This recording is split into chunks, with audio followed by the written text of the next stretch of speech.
I'm Evan Smith. He's a former White House press secretary whose memoir of his time in the employ of Donald J. Trump is The Briefing: Politics, the Press, and the President. He's Sean Spicer. This is Overheard. Let's be honest. Is this about the ability to learn, or is this about the experience of not having been taught properly? How have you avoided what has befallen other nations in Africa and You could say that he made his own bed, but you caused him to sleep in it. You know, you saw a problem and over time took it on. And let's start with the sizzle before we get to the steak. Are you going to run for president? I think I just got an F from you, actually. This is Overheard.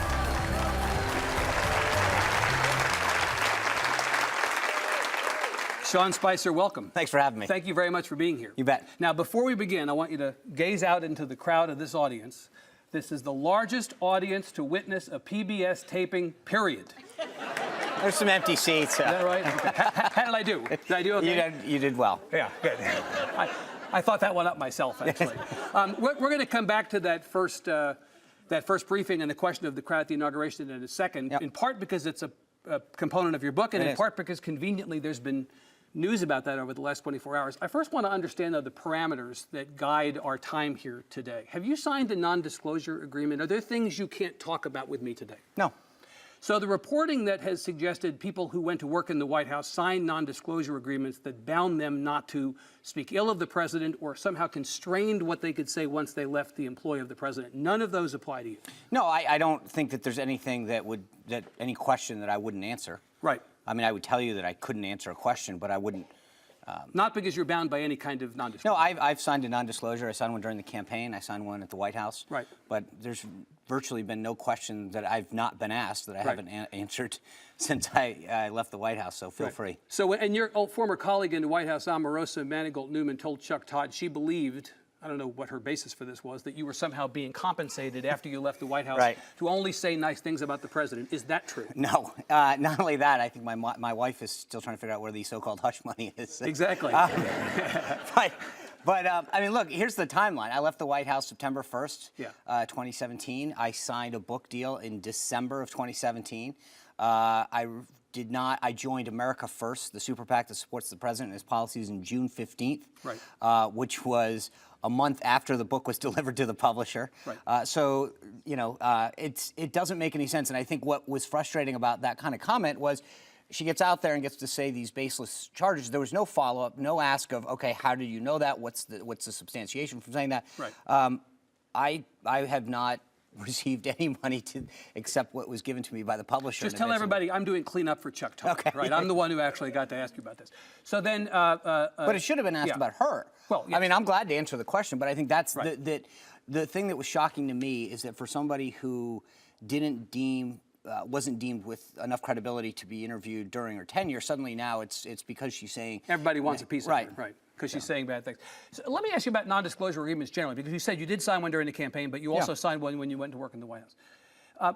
You work for us, for the taxpayers. You work for me. You work for them. You don't work for the president. Why sign a non-disclosure with an individual that you won't disparage the individual? Isn't the issue more that you work for the country and not for him?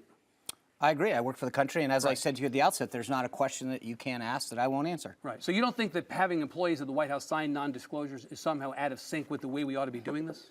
I think that's a question for the White House counsel's office. I think the point is, you can ask any question you want, and I'll answer it. Good. Let me ask a question then, and you'll answer it. What the hell is going on in the White House right now?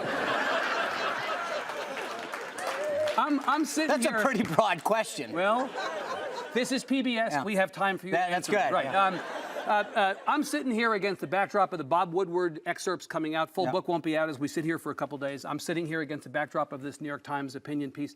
They would have us believe that the president is nuts. Yeah. Is the president nuts? No.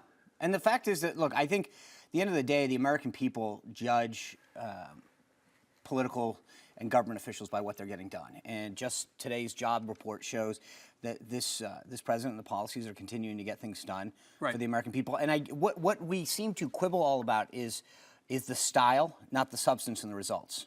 And I think that has been... Is this a quibble or is this a knockdown, drag-out argument for which the police have to be called? But this is a big argument. Sure, but in the case of the New York Times op-ed that was published, I mean, let's think about this for a second. Yeah. The idea, that somebody who's working in the employ of the president And again, the thing that makes this so difficult is we're having this nebulous argument because we don't know who they are, what position they have, whether they You are. don't know who it is. Of course not. Do you have a suspicion? No. Does it rhyme with General Mattis? I see. This is why I think this is troubling. Then. Yeah. That the New York Times publishes this anonymous op-ed, which they have every right to do, but now the palace industry is everyone has to run around and deny that they're the person who Right. did it. 3 dozen and counting senior officials of the insane. White That's House. Right. ridiculous. Right. Is that now the question is everyone's got to stand up and pledge that they weren't the person who did it. Right. But I think at some point that there is concern that someone inside the administration, and the thing that concerns me is we don't know how senior this person is. Are they just a political appointee? Are they senior but in the More administrative realm? more in the administrative realm, or Right. are they a career employee Right. that just happens to be senior? We don't know anything about them, so we're asking all these questions that until this person is exposed, which I think at some point they will be.